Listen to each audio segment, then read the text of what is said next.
Hey, what's up YouTube? Back with another review. No speakers here to review, just a subwoofer. You might be wondering why are we looking at subwoofers on a channel that mostly reviews bookshelf speakers. Well, if you've seen my other videos, you know there's one thing I love, and that's bass. And I have said almost every single bookshelf speaker I use, actually every single bookshelf speaker I use with a subwoofer. I always have, I probably always will.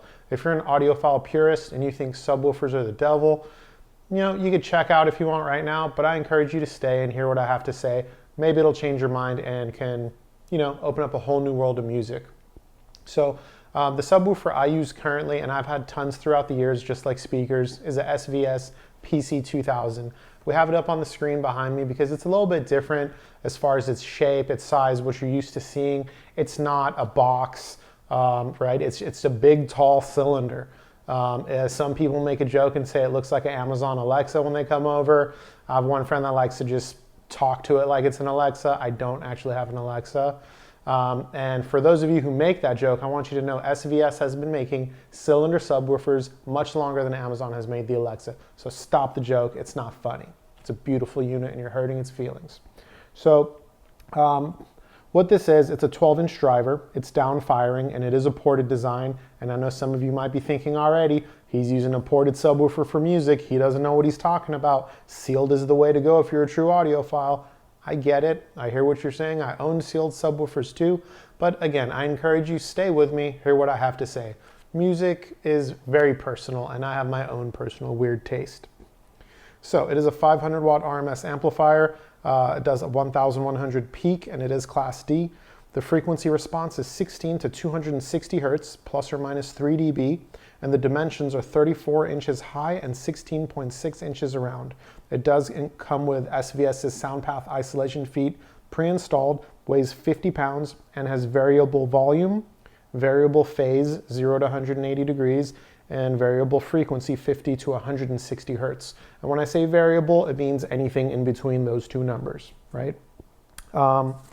So before we get into sound too much, one, I love this subwoofer, but the bass is extremely personal. It really, really is.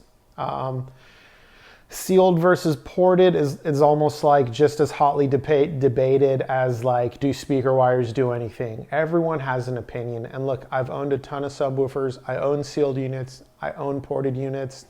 I got this maybe about 9 months ago now. And I was looking at sealed units and ported units and just all different kinds of brands. And what I had narrowed it down to was Rhythmic, which has a lot of sealed subwoofers, and SVS. And I went back and forth, and I chose this for a few reasons. One, the weight. Being only 50 pounds, that might sound heavy to some of you guys that aren't familiar with subwoofers, but most of the ones with tons of output like this one has weigh about 100 pounds or more.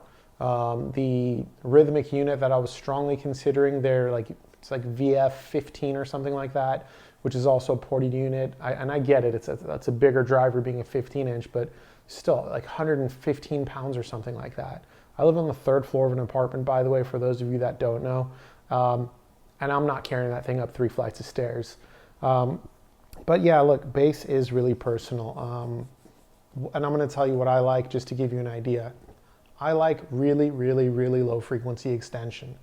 I don't use my subwoofer to like enhance something that my speakers can't do. I let my speakers play all the bass you're supposed to hear. I use the Buchardt S400s, you guys know that. Their bass response is great, and they sound beautiful without a subwoofer, okay? The music is correct, and all the bass that's supposed to be there is there. What I use the subwoofer for is to add pressure to the room, to add that feeling of music, like as if I've got these huge, massive towers, like those Bowers and Wilkin 805s or whatever they're called. They're like, like $30,000 a pair, and you definitely don't need a sub for those. They're massive. They got 12-inch drivers and stuff like that. But I use a subwoofer to add pressure to the music, add some kick to that double bass, and just add some more depth, another layer to the music. Okay, so that means I'm crossing my subwoofer over as low as possible. On the SVS, that's 50 Hertz. If I were to turn off my speakers, my subwoofer wouldn't be producing a whole lot of noise just sound pressure, okay?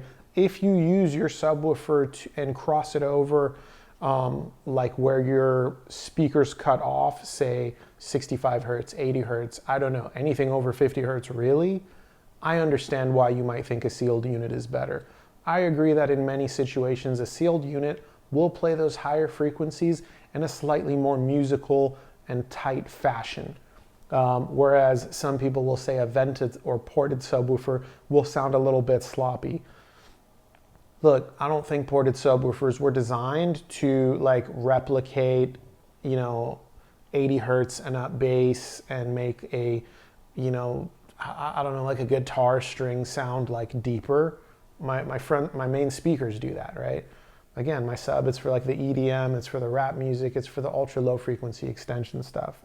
And if you don't like that, that's totally all right. If you use your subwoofer a different way, or you like your bass to just be whatever the speakers produce, or you think it's just insane to separate bass from the speaker chain, like that's totally cool. You do what you do. This is the way I've done it for years, and I absolutely love it. Why didn't I get a sealed subwoofer? The reason I didn't get a sealed subwoofer is because I would need at least 2 of them to match the low frequency extension that this one ported subwoofer has. I actually emailed SVS because they recently came out with their 3000 series. This is their 2000 series. And I told them I really like the look of the sealed unit. It wasn't too heavy. It was also around 50 pounds. And I asked them what I would be looking at as far as giving up low frequency extension. And they recommended I get 2 if I wanted to have the same low frequency extension as one of these ported ones. So yeah, that's that. Trying to think if there's anything else as far as disclaimers go. This might seem obvious, but I do think it's important to point out. My experience is based on the rest of my associated equipment and my room and the music I listen to, my source material, etc. Your results may vary. Some of you people in the comments seem to think I'm misleading folks with my opinion. Look, I think it's obvious it's just an opinion and it's mine based on my experience, right or wrong. We're going to talk about the cons real quick. This does not have high-level inputs, meaning you cannot take the output of your speaker, of the speakers on the amplifier speaker outputs and run it to the subs. You can't do that. That's a high level. It only accepts RCA line level inputs. Another con I listed was that the frequency adjustment, like for the knob, does, what did I say here? 50 to 160 hertz. While that's super cool and there's a lot of adjustment between 50 and 160, I like to cross my subwoofers down very low. I also own a Bowers & Wilkins subwoofer, the AW608. It's a tiny little thing, and that lets you go down to 25 hertz on the adjustment. I really, really wish the SVS subwoofer allowed me to turn down that frequency response even lower. Cats will ruin this thing. I don't own any cats, but this, the cylinder, what you're looking at, this finish, it's like grill fabric. So if you own a cat and it thinks this thing is a scratching post, it will probably destroy it. I really would recommend a more traditional box subwoofer if you own cats. And another thing I listed as a con, the looks might not be for everyone. They are for me, they may not be for you, and that's totally okay. Pros, the low-end extension is phenomenal. It puts out plenty of bass. It's got tons of output. You can play it at loud volumes all day long. 500 watts RMS is a ton of power. My living space that I listen to music in is 20 by 23 feet, and it has no problem pressurizing the hell out of this room. I do plan to get a second one just because I'm anal like that and I like left and right stuff matching. Small footprint, and what I mean by that is the amount of floor space it takes up, being only 16 inches around. And by the way, the 2000 series by SVS has 3 subwoofers, a sealed unit, which we're not going to talk about here, a ported box unit, which is called the PB2000, and then the ported cylinder unit called the PC2000. The PC2000 and PB2000 are nearly identical in terms of like output, specs, all that stuff. The only difference is the PB2000 is a traditional box with ports, whereas the PC2000 is the cylinder. So the PB2000, being a traditional box, it's much deeper. It would come out so much more than my console that you see behind me, and that's why I didn't want to get that.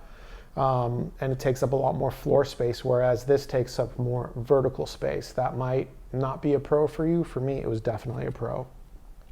The sound path isolation feet being included, I think, is super cool. You can buy them separately from SVS for about 50 bucks. And for those of you that don't really understand what that is, basically it's just some vibration control that stops the bass from bleeding out to places where it's not supposed to be, like my downstairs neighbor's bedroom, for example. Pros, I listed the looks as a pro because for me it's a pro.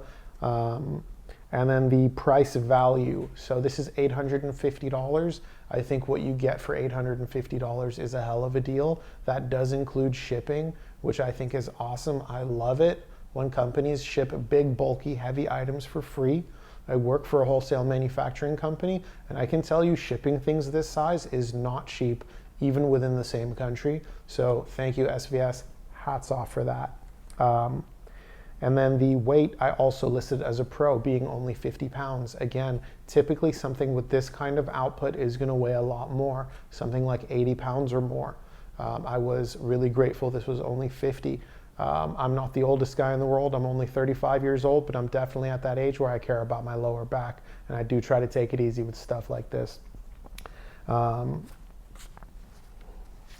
So that's it for the no cards, all right? So how does it sound at the end? How much do I like it? I love it. I feel like I made the right decision for what I like. I read almost all the reviews I could find on this thing on the internet. I watched all the videos I could find, and I read all the reviews on their website. And you would see some people saying, oh, it's not that musical, it's better for home theater, this and that. And again, I think for each person that may hold true. For me, this sub is perfect for music, for the way I listen to music.